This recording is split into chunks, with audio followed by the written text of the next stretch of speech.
Yo, what is good, everyone? It's your boy Jedi, and hope you're having a good day. We're gonna go over everything that happened over the weekend in the Winter Online Major. I'm just gonna go through everything. If you missed it, or some reason come through and see this channel. So let's get through the high Swiss bracket. How the Swiss bracket works is. There's a seeding from the Pro League, and then that seeding, those teams play off against each other. And then after that, the winning teams, they play against the next winning teams. The losing team, they play against each other, and so forth. And what happened there is Vanquish came out on top, and then it was Noble, UIU, Rebel. And then it was Rise, Pittsburgh Knights, Fire Knights, and it came down to Carnage Gaming as being the worst.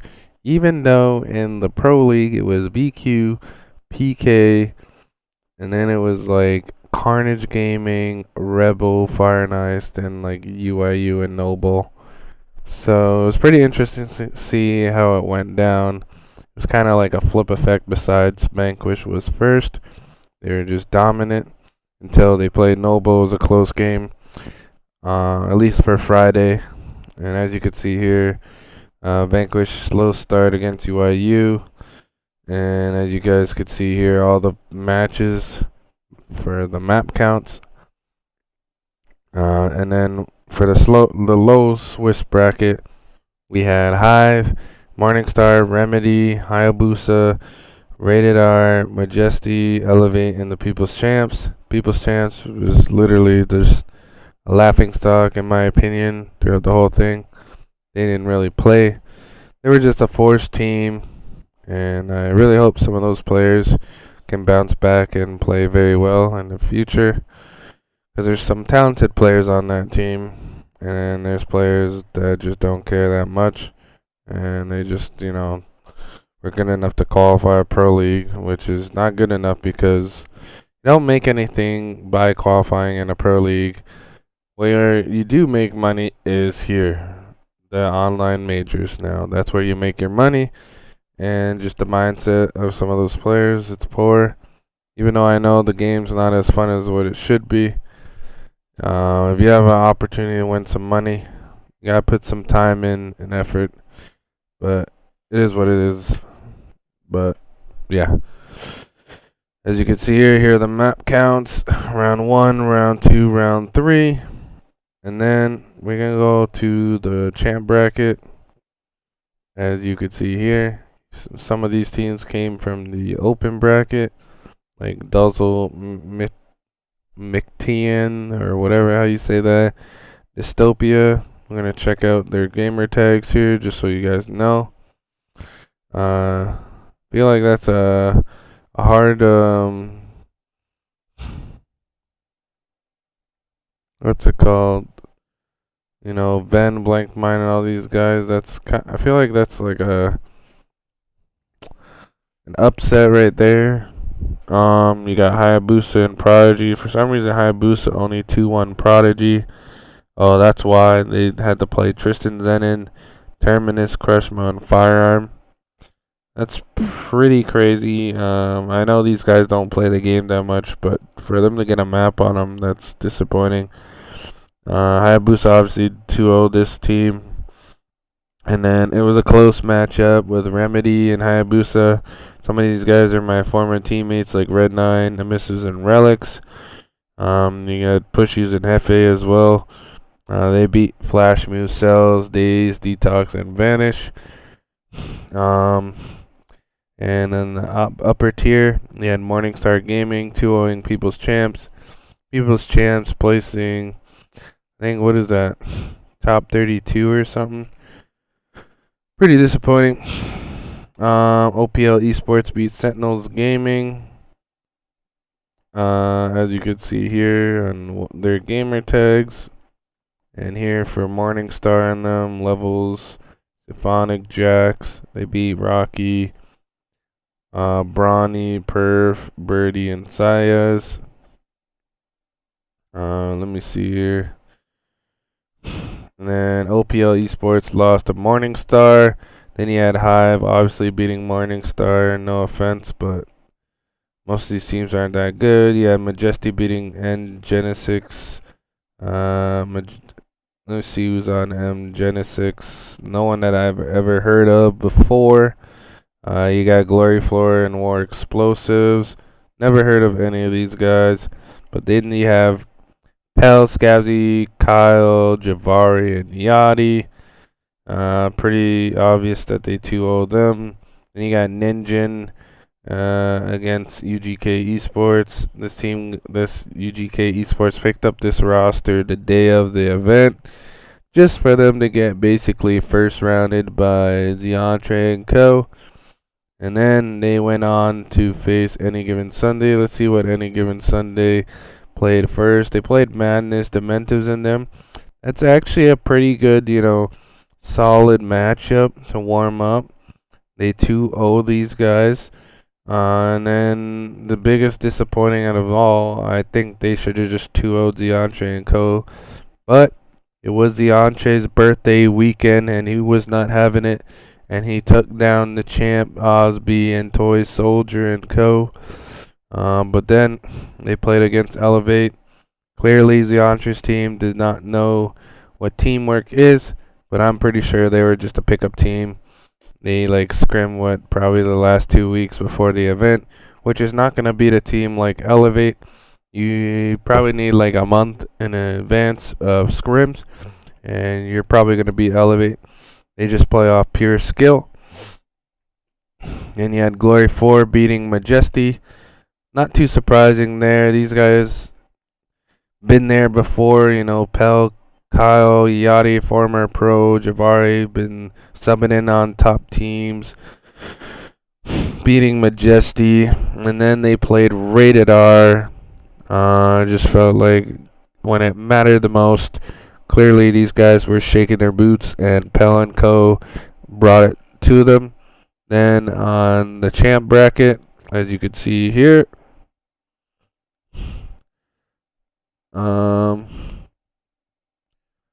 that's all the other teams on what happened. You had Rise 2-0 in that team. Hayabusa lost to Rated R. Carnage Gaming beat Any Given Sunday. Hive beat Zeontre's team. Zeontre's team actually beat People's Champ. Glory 4 beat that team. Then they got 2-0'd by Pittsburgh Knights. Majesty beat Prodigy, which is Crush one of them. That's kind of it's not really an upset, but if Prodigy actually took the time to play the game, they probably would have beat Majesty. And then you got Remedy 2-0ing Majesty. Then Remedy got 2-0'd by Pittsburgh Knights. It was just pretty crazy.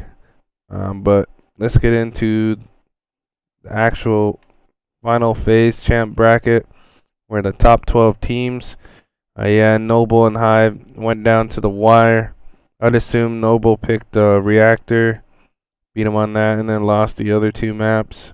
Probably Asylum and Training Grounds, just like how Hive tried to do the same thing with Fire and Ice, but Fire and Ice put the nail in the coffin on them. Fire and Ice 2-0'd Glory 4, which was Critical Kyle Pal on them, which is not a surprise. Fire and Ice has been a team together far more and a lot longer than Glory 4. Glory 4 is probably a month-old team. Fire and Ice is they've had the chemistry before in other teams, and it just shows. Then you got Rise 2-0ing Elevate. Like I said, when Elevate is playing against a team that's been together and knows how to use their teamwork, and it's just a smarter team, they're gonna get they're just gonna get smacked up, which they did. Carnage Gaming 2-0 Remedy. You would expect that to happen since Carnage Gaming was a pro team. Remedy came out of the amateur challenger series, but could have went either way. I don't think this team is that great fully, but they are a solid team. Um, then they went on to play Rise. Rise 2-0 them. Easy monies for them. Then they had to play UIU, which is unfortunate. It was a close matchup. Went down to map 3, and Rise choked. They choked for the bread, as per usual. It happens in close matches. Just didn't show up on that day. And it was pretty much the same way as Rebel and Fire and Ice. It's kind of that battle of LATAM in a way, for that, top 2. And it happened the same way, but it went down to Rebel's side this time. Unlike, Fire and Ice, it was last time Rebel took it to them. Then it came down to LATAM versus NA. Then NA took Rebel out, which was UIU. Then UIU tried to take on Pittsburgh Knights and take them down to play Vanquish. But Pittsburgh Knights said no. They took them down. Then they had a rematch with Vanquish just to get 3-0'd. It's pretty crazy to me on how all that happened. Congratulations to, Vanquish. They won. It was well deserved. They worked hard for it. Even though a little bit in my gut, I feel like they're going to have like a big ass ego now. But it is what it is. They worked hard for it. They deserved it, because there is no other team that really worked hard. I felt like Pittsburgh Knights, if they actually put a little bit more effort, they could have probably taken them down. But it's clear to me that they're just not winners. They're just there to just play and screw around, I guess. Not want to win. I don't know. Or they did try and they're just getting smoked. I don't know what it was, but I just feel like there's just something wrong. I felt like this was their time to win more than ever. Now that Mental's gone, Rise, I still feel like that roster just doesn't fit right. But yeah, I think that's it. Going over everything that happened in the tournament. I'll probably do like what would I do with the rosters and everything if it does go to 4v4, but I would have to wait for the announcement. There's definitely going to be some team changes when you got a team like Vanquish winning the whole tournament. There could be players retiring, maybe Fran retires. I don't know what the case may be, but who knows, guys? Who knows? Some crazy thing could happen. Say Fran retires, goes to 4v4. I don't know. Freaking Icy leaves, goes to play with Gilbert. Then Rise needs one. They got Inzum, the Vexies, and what's his name? Rushies. Then they pick up Powers, maybe. I don't know. Some weird shit could happen. But yeah, that's about it for the Gears eSports news. Hopefully they give us something updated in the future. Hope you guys enjoy the video and take care. Goodbye. And of course, as I'm recording, reviewing over the Major, they bring out a big breaking news. They're moving to 4v4. They have the Escalation Beta going. They're doing Gridiron play tests this week. Map play tests in early January. Revised Split 2 Pro League qualification. Split 2 dates. And let's just get into these patch notes. I'm excited. Are you guys excited? I'm excited. It's going to 4v4, guys. Something that's been needed. It's been needed a long, long time. I don't know why this shit is not going to this. Alright, let's try this again. There we go. I don't know why it needs to do it twice. Program 4v4. So after reviewing survey results, conducting feedback sessions, and taking in consideration the general shift to 4v4 across Gears 5, we are excited to announce Gears eSports program will be officially transitioning to 4v4 and Escalation Beta for Split 2 in the remainder of the season. This is really, really good. This will bring more orgs. This will bring more teams. This will bring more competition potentially, and I just love it. You'll see more plays, outplays, because that fifth person on the map really just clog. It just there's always someone gonna be watching those lanes and blocking them with those crossfires. And now with that 4v4, obviously you can watch lanes and stuff, but there's gonna be a lot more plays now that can be done and can happen. I love it. There's gonna be more 1v1s, and it's just gonna be a great experience. Great experience of people watching, and it's gonna be a great game. Um, we're going in the right direction. Then we got Gridiron. Before we go into details concerning this transition, we understand many of you who filled out the surveys were curious as to why Gridiron questions were included. We wanted to assess the community appetite for the mode and gauge whether or not it should be included in the program. The survey results clearly indicate players and fans are interested in Gridiron. Or not, it should not be included in the program. The survey results clearly indicate players and fans are interested in the Gridiron, so we'll be conducting 4v4 Gridiron specific testing tournaments over the coming week to gauge if it should be added to the program alongside Escalation. These playtests will take place December 14th through to December 19th.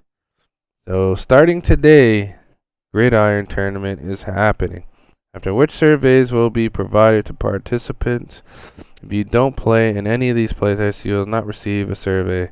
If you don't submit a survey, your feedback may be missed. So make sure you play in the tournaments and fill out the survey if you want to have your say in the future of the program. Click here to jump in for more information regarding these tournaments. Okay, let's just get on to the Escalation Beta. The biggest concern raised throughout the 4v4 Escalation Beta review process was the map rotation, as many felt some of the current maps being used are too large for 4v4. As the number of maps required for the program is dependent upon the inclusion of Gridiron, we must first assess Gridiron's viability before address the Escalation map pool. Once a decision has been made regarding Gridiron's inclusion, map-specific playtests for one or both modes will take place to gather feedback to help inform finalized map rotation. If necessary, we may also use these playtests as an opportunity to potentially tweak Escalation Beta lobby settings as we're going into the holidays. Any additional playtests needed to solidify the map rotation and or lobby settings. The upcoming split will take place starting the week of January 4th. So this is pretty cool. I enjoy it. I can't wait to play it. Definitely gonna try to play it. Yeah, I'm just definitely gonna try and play this. My opinions on this Gridiron crap. If Gridiron and Escalation are gonna be in the game, Gridiron can have its own map pool because it's execution. You can have canals in there. You can have these old maps in there like Gridlock and so yeah, I think Gridiron can be viable, and it should be, because we're tired of watching Escalation and we sit there and fall asleep and it's boring. So we want what we want back into Gears. Split 2 dates and Pro League. We understand these program changes are substantial. Therefore, we have made a number of adjustments to the program and season schedule to accommodate them. First, we're moving from 5v5 to 4v4. 4 teams will now be relegated from the Pro League rather than 2. The relegated teams based on Split 1 Pro League standings are Hive, Morningstar Gaming, Elevate, and the People's Champs. The adjustment is to help provide any newly formed teams with the opportunity to earn a Pro League spot. Second, we will have another Pro League qualification period, similar to the one at the start of the season, rather than the Pro League playoff outlined in the original 2021 season handbook. These Pro League qualifier tournaments will run for 3 consecutive weeks and starting January 24th and award challenger points. The top 2 teams based on challenger points at the end of the 3 weeks automatically qualify for a Pro League spot. The final 2 teams will come from an 8-team double elimination playoff tournament on February 14th. With the final winners bracket and losers bracket team qualifying for Pro League spots, the 8 teams invited to this playoff will be the 3rd, 8th place teams, based on challenger points at the end of the Pro League qualification period, along with the final 2 teams from the single elimination Pro League playoff open, LCQ, the day before February 13th. The roster for all teams that qualify for the Pro League during the qualification period are locked upon qualifying. Third, once the Pro League teams are set, 8 pre-qualified teams from Split 1, Vanquish, Pittsburgh Knights, Carnage Gaming, Fire Knights, Rise, Rebel, Noble, and UI have until February 18th to finalize their rosters. Pre-qualified teams must keep 3 of the players from their Split 1 roster in order to maintain their Pro League spot. Interesting. Finally, the first Challenger OLT for Split 2 will take place the following Sunday, February 21st, with Pro League kicking off following Tuesday, the 23rd. Important dates, let's take a look. Playtest, December 15th and 19th. It did say 14th in the notes. That's kind of stupid. The 21st, survey response due. 4th and 8th, map playtesting if necessary. 24th to 31st, and the 7th Pro League qualifier OLTs. Then you got February 13th, Pro League qualifier, main playoff LCQ. And you got the 14th of Pro League playoff. February 18th, Pro League roster lock. February 21st, first split 2 weekly challenger OLT. And then you start off in the Pro League on February 23rd. So it's kind of like they're giving us like 3 months before the Pro League starts. That's pretty insane amount of time. Good amount of time to grind with the people that you want to grind with and make it to the top. You got Gridiron playtest tournaments. The lobby settings below may change during the test. Blah, blah, blah. So, we got Gridiron settings. Here are the settings. Map rotations. We got Asylum, Canals, River, District Blood Drive. Check out. I think Blood Drive is a no-go for that. That is a terrible map. You got Forge, Clock Tower, Gridlock, and to be announced the 16 and 17. So, in my opinion, Blood Drive should not be in this map rotation at all. They should definitely put something else in there. I don't know what the map can be or would it be. Maybe like a Forge Blitz. I'd rather have that than play fucking this terrible map. So now we got Asylum.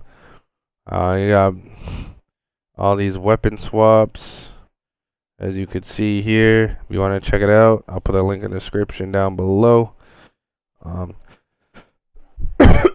And as you can see here, if you guys want to sign up, test it out yourselves, give like good feedback on everything in these tournaments, play with your friends, have some fun, make gears great again.